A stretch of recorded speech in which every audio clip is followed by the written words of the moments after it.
Hello, are you curious about the state of the market and how the pandemic has affected the real estate market? Well, stay tuned because I'm talking about that next.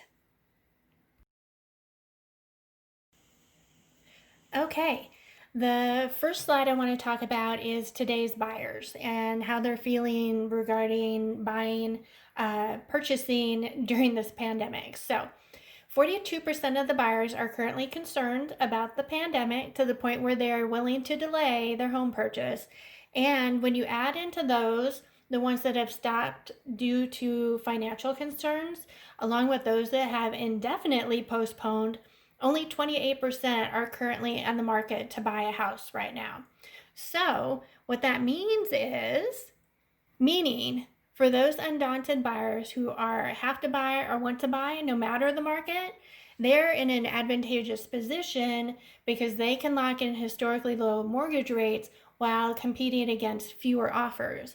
And while they may be inclined to wait for further inventory that's likely to emerge in the third quarter, slight price increases will likely come with it, which could impact affordability and the gains made through their low mortgage rates. So keep that in mind.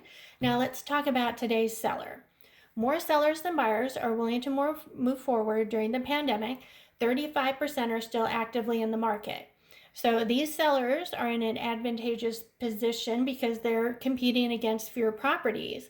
And the pool of financially secure buyers is hungry for inventory and armed with low rates.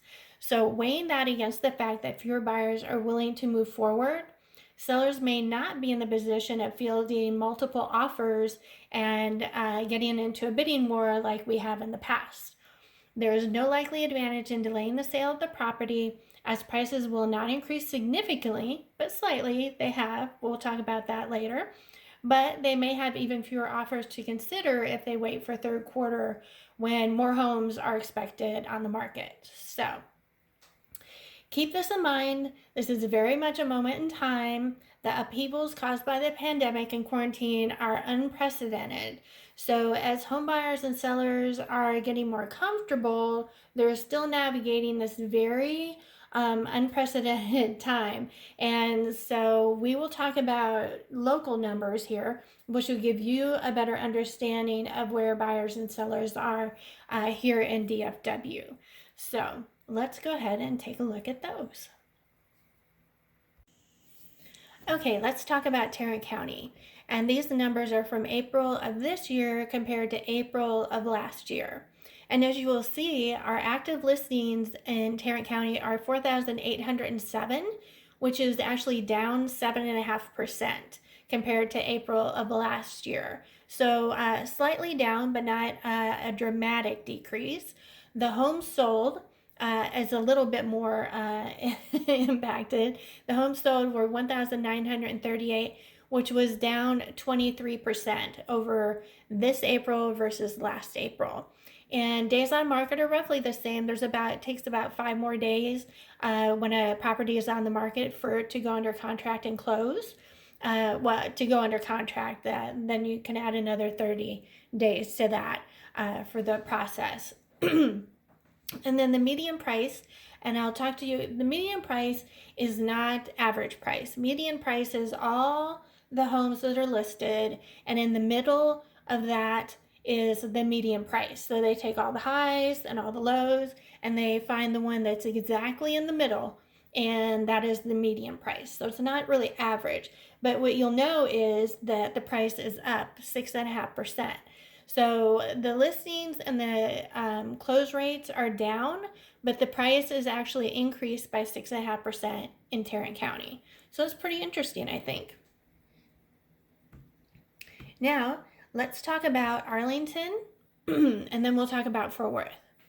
So Arlington, again, looking at April versus April last year, active listings 619, which was down 6.5%, and closed sales, homes sold 287, which was down 16%.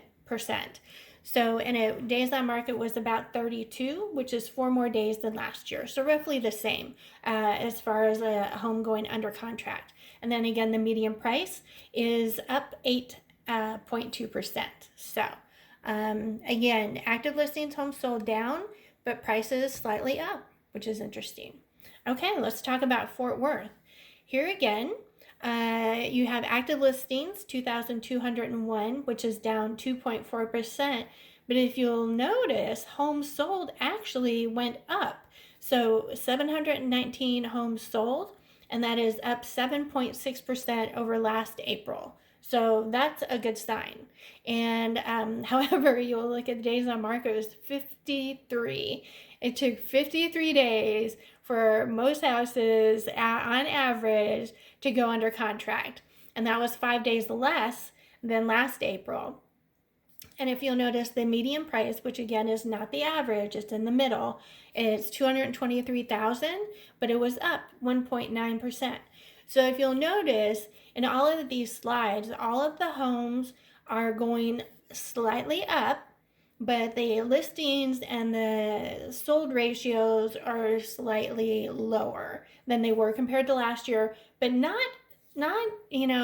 drastically, not scarily like you would think with what's going on. And the stock market right now is reacting positively. So I think that people are getting more comfortable with the idea of going out. Now we're going to have to gauge kind of how the country feels about the riots and what's going on. But the stock market hasn't reacted negatively to that. So that usually means that consumers and big companies are feeling positive about the future. So that's the slides that I have to share with you today. People are still buying and selling. Some people, like I talked about earlier, 28% of the buyers are actually still looking. The rest of them are waiting. Sellers is over 30% that they're willing to go ahead and sell their property. So we're still buying and selling, just slightly decreased in that area, but the prices again are up. Mortgage rates are beautiful, so now is actually a great time to buy, because with less buyers out in the market, we were having multiple offers most of the time, and with fewer buyers in the market, that means less competition when you're submitting an offer, that you can actually get that what's the word I'm looking for? You could get accepted. The terms of the offer could be accepted, and you're not having to fight off 2 or 3 other offers, because less buyers means less offers. So that's all I have for you for today. The new numbers for last month in May will be coming out within, I think, a week. And then I can share another one with you regarding Tarrant County, Arlington, and Fort Worth. And I have access to all the other areas, Dallas, Mansfield, Midlothian, anywhere in the Metroplex, I have those figures. So if you're interested in a particular area that I haven't covered here, just get with me and I can definitely tell you how many active listings, how many homes sold, days on market, median price. I got all the information for you. So just let me know. Thanks. Y'all take care. Bye.